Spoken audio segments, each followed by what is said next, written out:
The morning sun blazed mercilessly over the Gulf of Mexico as 17-year-old Marcus Blackwater found himself alone on a rotting 12-foot sailboat, watching his family's yacht disappear into the horizon. The salty wind carried his stepfather's final words like a curse. "You're not our blood, boy. The sea can have you."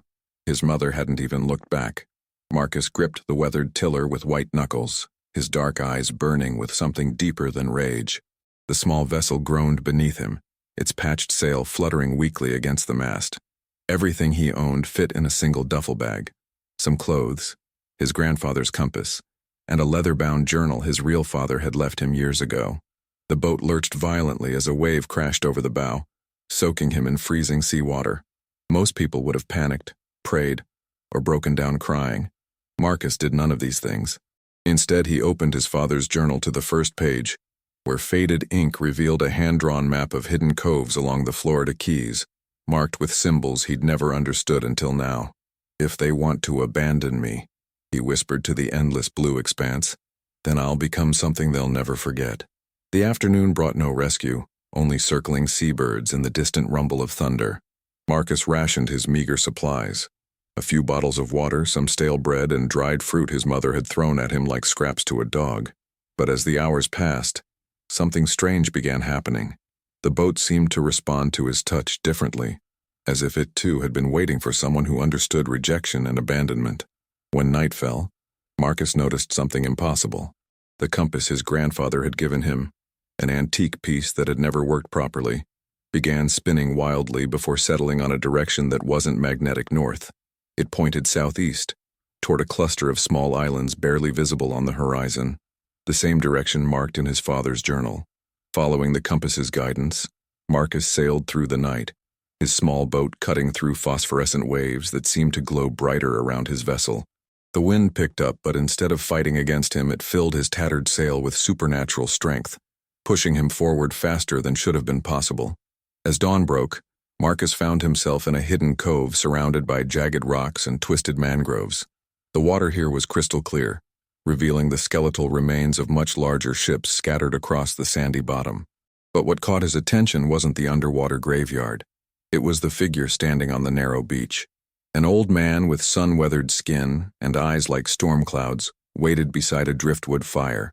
His clothes were strange, as if from another century, and when he smiled, Marcus saw teeth replaced with what looked like polished bone. "Marcus Blackwater," the stranger called out, his voice carrying impossible far across the water. "Son of Captain James Blackwater, I've been waiting for you, boy. Waiting for 30 years, ever since your father died trying to reach this place." Marcus's blood ran cold. His father had died in a car accident when Marcus was 7. At least, that's what his mother had always told him. "Who are you?" Marcus shouted back, but somehow he already knew the answer would change everything. The old man's grin widened. "Name's Silas Crew, last quartermaster of the Crimson Revenge. Your father's ship, boy. And if you're anything like him, you're here for the same reason he was. To claim what's rightfully yours and make those who wronged you pay for every slight, every betrayal, every moment they made you feel worthless." Marcus guided his boat toward shore, his heart pounding with a mixture of fear and anticipation. Whatever this place was, whatever this man represented, he could feel it calling to something dark and hungry inside him, something that had been growing stronger with every humiliation his family had put him through. As the boat's hull scraped against the sandy beach, Silas extended a gnarled hand to help him ashore. The moment their skin touched, Marcus felt a jolt of electricity run through his body, and suddenly he could hear whispers in the wind, voices of men long dead, speaking of treasure, revenge, and the terrible price of power. "Welcome home, Captain," Silas said, and Marcus realized with a chill that the title felt more natural than his own name. The hidden cove felt like stepping into another world entirely. Ancient mangroves twisted overhead, their roots creating natural archways that filtered the morning sunlight into dancing patterns on the sand. Marcus followed Silas deeper into the island, past pools of water so still they looked like black mirrors, reflecting not the sky above but something else entirely. Glimpses of ships with black sails and men with cutlasses raised against stormy horizons. "Your father came here 25 years ago," Silas explained as they walked along a path that seemed to appear beneath their feet. Young, angry, betrayed by those he trusted most. Just like you, boy. The Blackwater blood runs deep with both loyalty and vengeance, and when that loyalty is broken—" He paused, gesturing toward a clearing ahead where massive stone ruins emerged from the jungle like the bones of some ancient beast. The ruins were clearly Spanish colonial, but older than anything Marcus had seen in history books. Carved into the weathered stone were symbols that matched those in his father's journal: crossed cutlasses, skulls crowned with thorns, and strange geometric patterns that seemed to shift when he wasn't looking directly at them. At the center of the ruins stood a partially collapsed cathedral, its bell tower stretching toward the sky like an accusing finger. "What is this place?" Marcus asked, though part of him already knew the answer would be impossible to believe. "Isla de los Condenados," Silas replied, his voice dropping to a whisper. "Island of the Damned. Once a Spanish outpost until the pirates came. Your great-great-grandfather, Captain Ezra Blackwater, led the assault that drove out the conquistadors. But the Spanish priests didn't go quietly. They cursed this place with their dying breaths, binding it between the world of the living and the realm of the dead." As they entered the ruined cathedral, Marcus gasped. The interior was far larger than the exterior walls should have allowed, stretching back into shadows that seemed to swallow light itself. Hanging from the vaulted ceiling were the preserved remains of a massive ship, not a model, but an actual vessel, suspended by chains that defied both gravity and logic. "The Crimson Revenge," Silas said with reverence. "Your father's ship. Your ship now, if you have the courage to claim it." The ship was magnificent and terrifying in equal measure. Its hull was painted deep red, like dried blood, and intricate carvings covered every surface. Sea serpents wrapped around the masts, figureheads of screaming sirens, and along the railings, the names of every soul who had ever served aboard her. Marcus could see his father's name carved near the stern: James Blackwater, Captain, 1998-1999. "How did she get up there?" Marcus asked, craning his neck to study the impossible sight. "Death magic," Silas said matter-of-factly. "When your father died, and yes, boy, he died at sea, not in any car accident, the ship followed him into the space between worlds. She's been waiting here ever since, growing stronger, gathering power from the storms and souls that pass through these waters."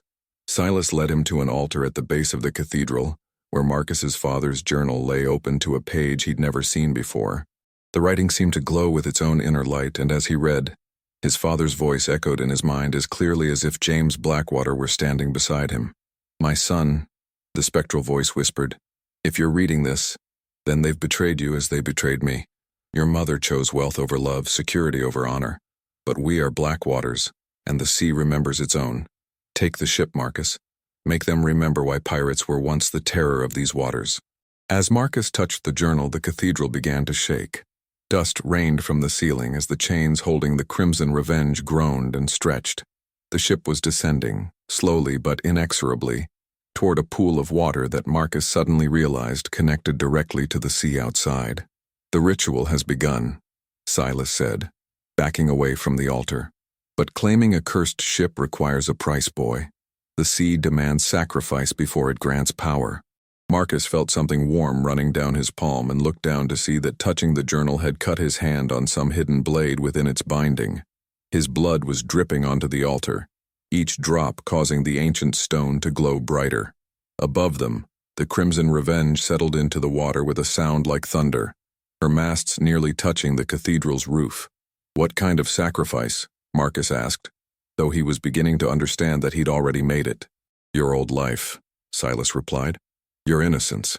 Your ability to walk among ordinary people without them sensing the darkness that now flows in your veins.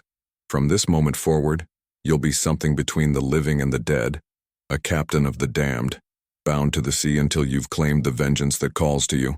The transformation was already beginning. Marcus could feel it in his bones, a cold fire that spread from the cut on his palm throughout his entire body.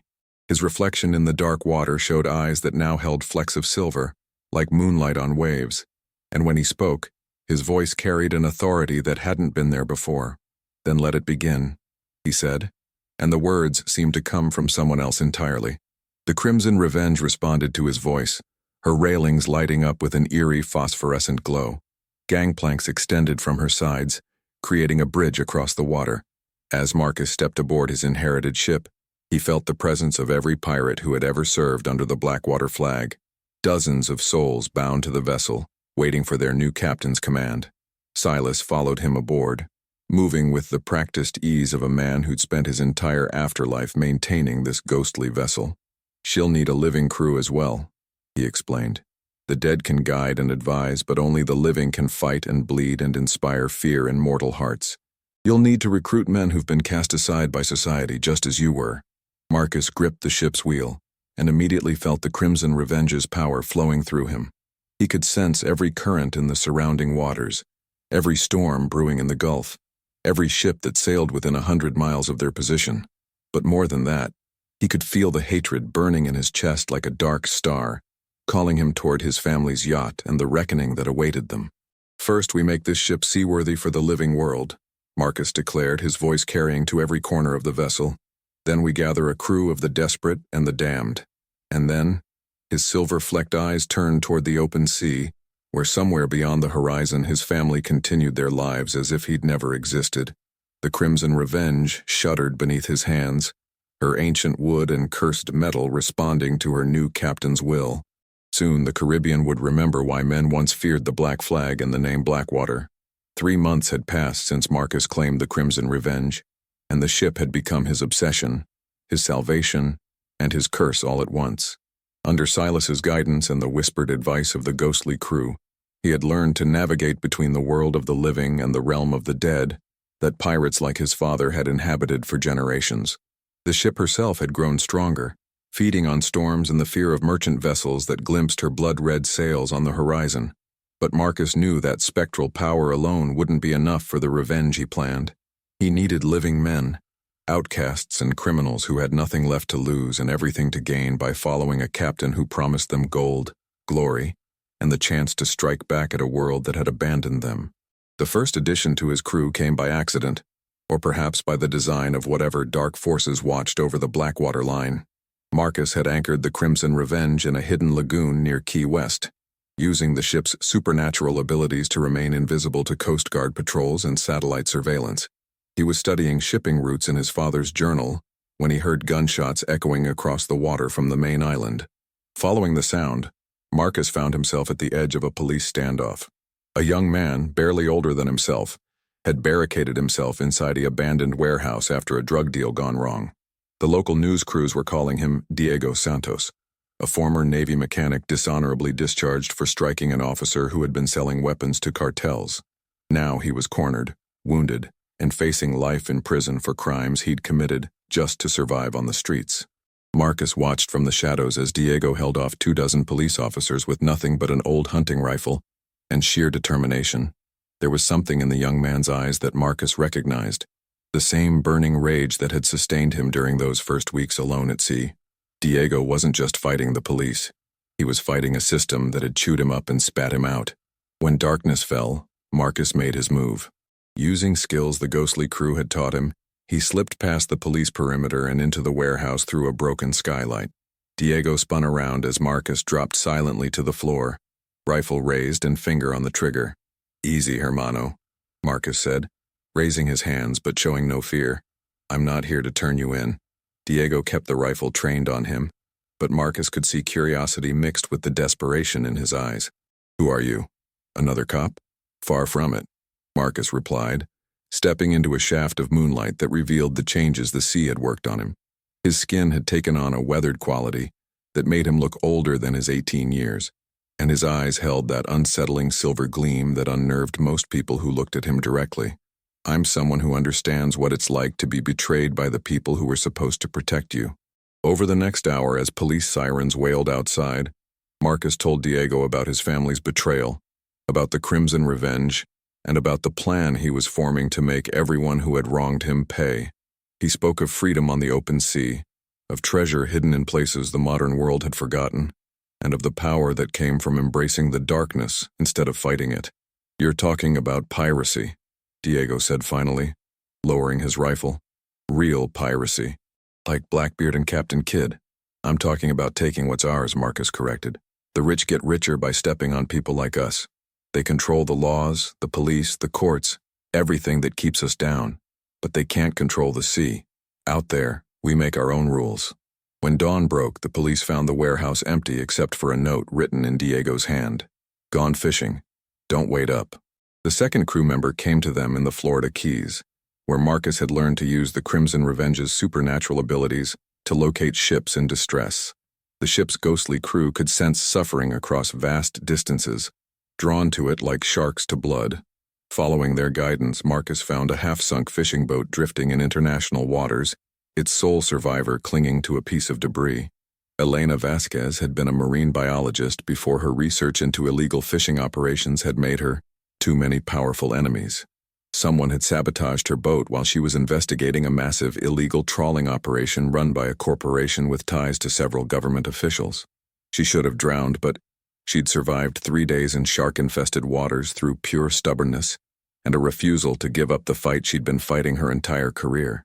When the Crimson Revenge emerged from the morning mist like something out of a fever dream, Elena thought she was hallucinating. But Marcus's strong hands pulling her aboard were real enough, as was the hot meal Diego prepared for her while she recovered from her ordeal. You died out there, Marcus told her as she sat wrapped in blankets on the ship's deck, watching the sunset paint the sky the same crimson as the ship's hull. Officially, Elena Vasquez drowned when her boat sank. That gives you a choice. Go back to shore and spend the rest of your life looking over your shoulder, or stay dead and help us make the people who tried to kill you regret it.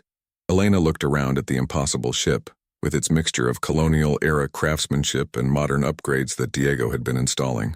She could feel the presence of the ghostly crew watching her from the shadows, and something in her scientist's mind recognized that she was witnessing something that shouldn't exist according to any natural law. What exactly are you offering? She asked. Revenge, Marcus said simply. Against the corporations that value profit over human life. Against the officials who take bribes to look the other way while the ocean dies. Against everyone who thinks they can destroy lives without consequences.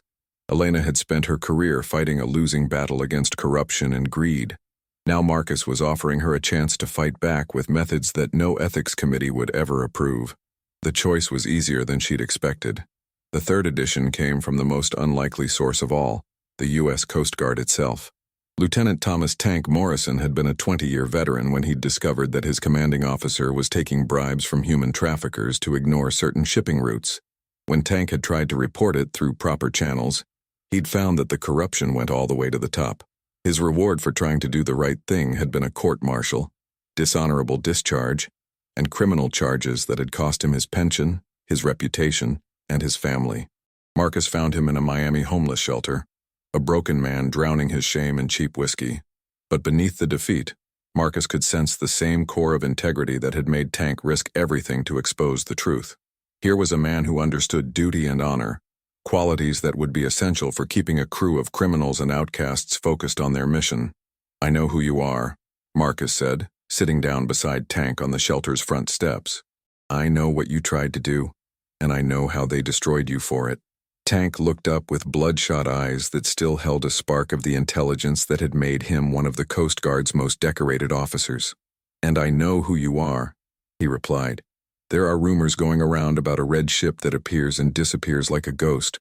Some of my old contacts think you're behind the merchant vessels that have been going missing in the Caribbean. Marcus smiled, neither confirming nor denying the accusation. Those merchants were carrying cargo they shouldn't have been carrying. Drugs, weapons, people who didn't want to be there. We simply liberated their contraband and gave it to people who could put it to better use. You're talking about piracy, Tank said, but there was no condemnation in his voice, only curiosity. I'm talking about justice, Marcus corrected, the kind that doesn't exist in courtrooms or government offices. You tried to work within the system and it destroyed you. I'm offering you a chance to work outside it. Tank was quiet for a long moment, staring out at the Miami skyline where his former colleagues continued their careers while he lived on the streets. What would you need from someone like me? Leadership, experience, someone who knows how the Coast Guard and Navy operate so we can stay ahead of them, someone who understands the difference between justice and revenge. Marcus leaned closer, and someone who can help me make sure we only target the people who deserve it. That night, Tank walked away from the shelter and never looked back. With his core crew assembled, Marcus began the next phase of his plan. Using the Crimson Revenge's supernatural abilities and the intelligence gathered by his crew, he started targeting specific vessels: ships carrying illegal cargo, yacht owners with ties to human trafficking, and commercial fishers who were destroying protected coral reefs. Each successful operation brought more than just treasure. It brought recruits. Word spread through the criminal underworld and among the dispossessed about a mysterious captain who offered a different kind of life. Pirates began to seem less like historical curiosities and more like freedom fighters to people who had been abandoned by society. Within months, Marcus commanded a fleet of smaller vessels, all loyal to the Crimson Revenge, and her captain who seemed to possess otherworldly knowledge of his enemy's movements. But as his power grew, so did the attention he attracted. The Coast Guard had established a special task force to hunt him down, led by officers who didn't know that their target was the son of the very family whose yacht had become Marcus's ultimate objective. Government satellites searched for his ship, but the Crimson Revenge moved between dimensions as easily as between islands, always staying one step ahead of those who would stop him. And in the depths of the ship's hold, Silas worked with ancient charts and mystical instruments, plotting a course toward the confrontation that would determine whether Marcus Blackwater would become a legend of the sea or another cautionary tale about the price of vengeance. The pieces were falling into place, and soon, very soon, it would be time for the Blackwater family to reap what they had sown when they abandoned their son to the mercy of the sea. The night Marcus had dreamed of for over a year finally arrived under a blood moon that turned the Caribbean waters the color of spilled wine. His network of informants, smugglers, dock workers, and corrupt officials who had come to fear and respect the name Blackwater, had brought him the intelligence he'd been waiting for. His stepfather's yacht, the Golden Paradise, was anchored in a private cove near Nassau, hosting an exclusive party for investors in a new resort development that would destroy one of the last pristine coral reefs in the Bahamas. Marcus stood at the wheel of the Crimson Revenge, his silver-flecked eyes reflecting the supernatural glow that emanated from the ship's hull. Around him, his crew prepared for what they all knew would be more than just another raid. Diego checked the modern weapons they'd acquired from their previous targets, while Elena studied the yacht's layout through high-powered binoculars. Tank coordinated with the captains of their smaller vessels, positioning them to cut off any escape routes. But it was Silas who approached Marcus with the most crucial piece of information.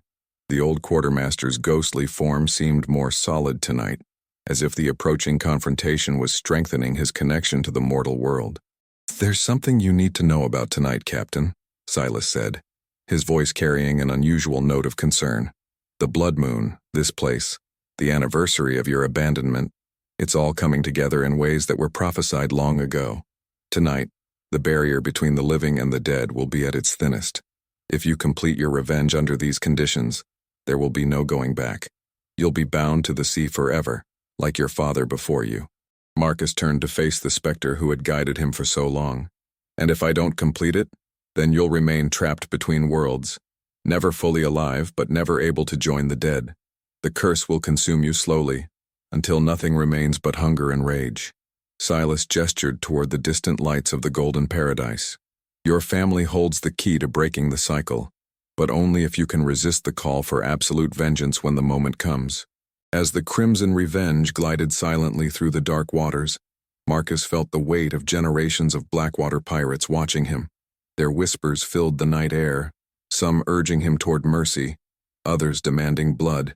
The ship herself seemed to pulse with anticipation, her supernatural systems responding to her captain's emotional state. The Golden Paradise was everything Marcus remembered and more, a floating palace of white and gold, bristling with the kind of technology that his stepfather's wealth could buy. Security cameras swept the surrounding waters, and armed guards patrolled the decks. But Marcus and his crew had faced worse odds, and they had advantages that no amount of money could purchase. Elena had spent weeks studying the yacht's systems, identifying weaknesses in their electronic defenses. As the Crimson Revenge approached, she activated a device of her own design, a hybrid of cutting-edge technology and the mystical knowledge she'd learned from the ship's ghostly crew. The yacht's communications went dead. Their GPS systems began reporting false positions, and their security cameras showed empty water where the pirate fleet should have been visible. Tank led the boarding party with military precision. His Coast Guard training adapted to serve a very different kind of justice. His team of former soldiers and sailors moved like shadows across the water, using small boats that seemed to absorb light rather than reflect it. They secured the yacht's lower levels while Diego's team disabled the engines and cut the anchor chains. Marcus himself came last, walking across the water as if it were solid ground, a gift from the sea that few living mortals could master. He stepped onto the Golden Paradise's deck, just as the partygoers began to realize that something was terribly wrong. The wealthy investors and corrupt officials who had gathered to celebrate their latest scheme found themselves face to face with a figure from their worst nightmares. Marcus had allowed the sea's transformation to show more clearly tonight. His skin had taken on a pale, almost luminescent quality, and his eyes blazed with silver fire. When he spoke, his voice carried the authority of someone who commanded both the living and the dead. "Ladies and gentlemen," he announced to the terrified crowd, "allow me to introduce myself. I am Captain Marcus Blackwater, and you are all guilty of crimes against the sea and the people who depend on it." Panic erupted among the guests as they recognized the name that had become legendary in criminal circles.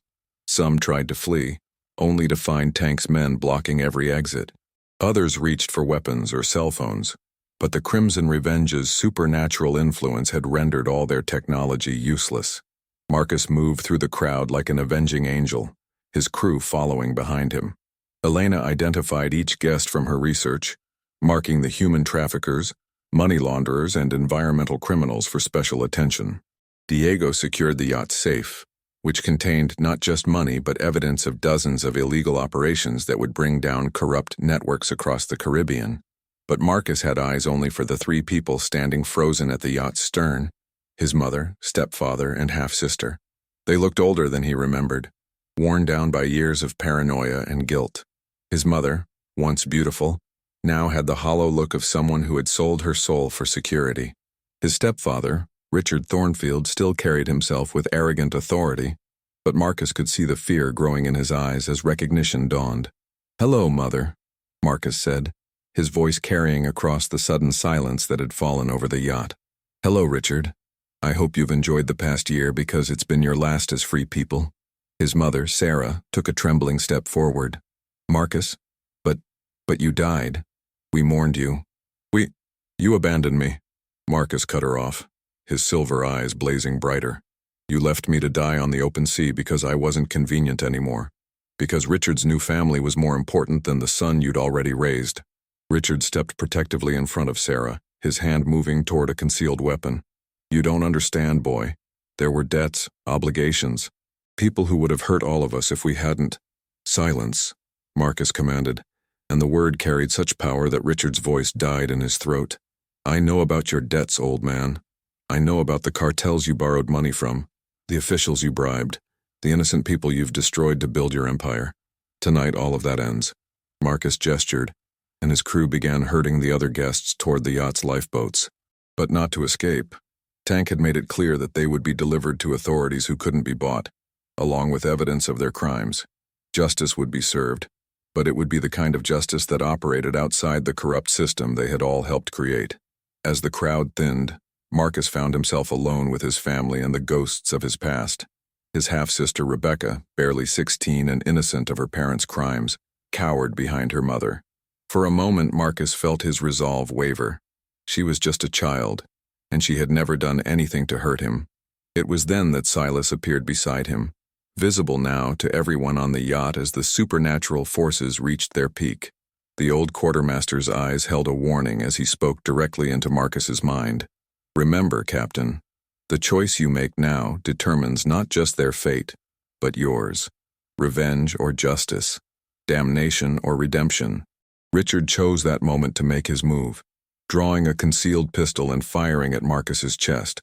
The bullets passed harmlessly through him, but the gesture broke the last restraint Marcus had been placing on his power. The sea responded to his rage, and waves began crashing over the yacht's railings despite the calm weather. "You still don't understand," Marcus said, advancing on his stepfather as the man's weapon clicked uselessly on empty chambers.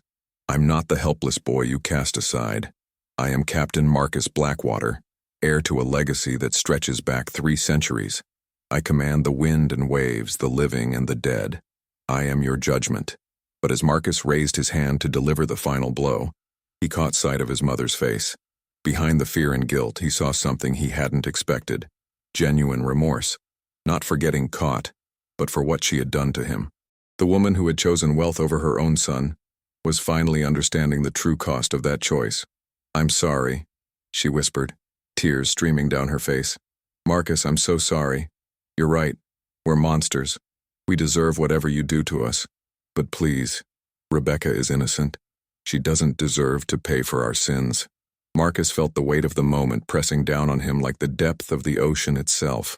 He could feel the crimson revenge urging him toward absolute vengeance, the ghostly crew whispering for blood, the curse that bound his family demanding completion, but he could also hear his father's voice, speaking from beyond death with words of wisdom that cut through the rage.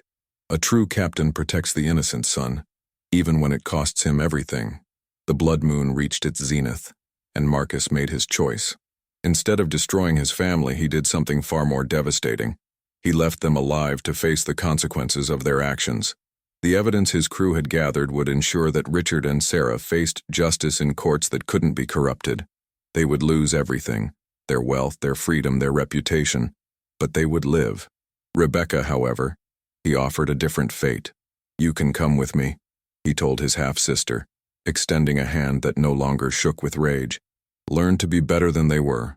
Learn to fight for people who can't fight for themselves." The girl looked between her parents and her legendary half-brother, then shocked everyone by taking his hand.